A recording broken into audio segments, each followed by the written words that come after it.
It's April, and I'm finally going to be able to see some open water. I hit the water, the river's high, the ice just went out. What am I going to do? First of all, where do you think I'm going to find fish? And second of all, what type of presentation I'm going to use? Well, all I know is in the spring, particularly any time of year, but in the spring, when that water level rises, most of the smallmouth, they start coming out of that deep water and they start moving.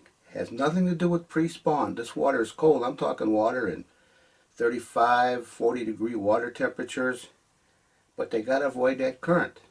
Their first reaction is to get away from the current. That will push these early pre-spawn smallmouth in these rivers into what I call get away from that water, moving. They'll be back, shallow, muck-filled bays, areas you'd never expect to find them.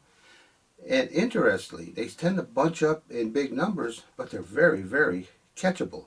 This might be for a short period of time, but I'll tell you, you can get into a spot and you can have a bunch of 4 or 5 pound fish all stacked up in just a small little area. My favorite presentation is a swim bait. And what I do different when I hit the water, and I got water temperatures below 40 degrees or even below 45 degrees, I'm using small, thin-bodied swim baits, but baits that still have a little bit of action. The problem is, most guys that go out and they're using these larger swim baits, that's fine when we get water temperatures in the upper 40s into the 50s. A bait like this can be really good, particularly under stable weather conditions. What I do differently when I first head into these shallows is I take a small jig head. It's a 16 ounce jig head, but note that small jig head, but look at the long shank on it, because you're not going to get hammered strikes. You're going to get them little short strikes. So it's really important that the further your jig head or your protrudes back, that hook, you got a better chance of a hookup. A lot of times though, I get into some really shallow wood, some rocks, but a lot of wood, a lot of down trees, and you start throwing jig heads with your swim bait, you're going to get hung up instantly. I come across, a few years ago, I start using Texas rigging, these small swim baits, and what I'll do is just take a small little 1/16 or even a 1/32 ounce tungsten worm weight, just works ideal. This past year, I started using these Spear Point.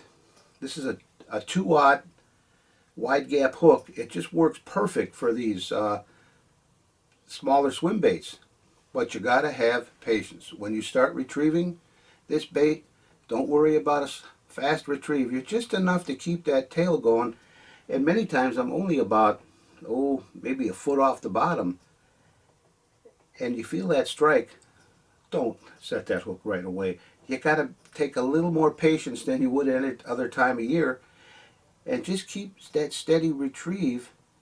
And when you see that line starting to move, whether it's left or right or coming up, probably won't come down because you're already low to the bottom, then you want to set that hook and make sure that line is tight before you give it that set. But I'm going to tell you, this hook here, this Spear Point, this is a 2-aught Spear Point wide gap hook. See that little V-grip on there? You hear me talking about it all the time, but let me tell you, particularly in cold water, strange things happen when fish hit. They don't hit it and hammer it, so you want to put them odds and much in your favor. With this patented V-grip that Spear Point has, this little notch, even a 5.5 pound smallmouth get hooks in there, and you can be able to land that fish. I rely on swim baits, but again, they're this early pre-spawn. Slow is the word and small is the word, and use a Spear Point hook.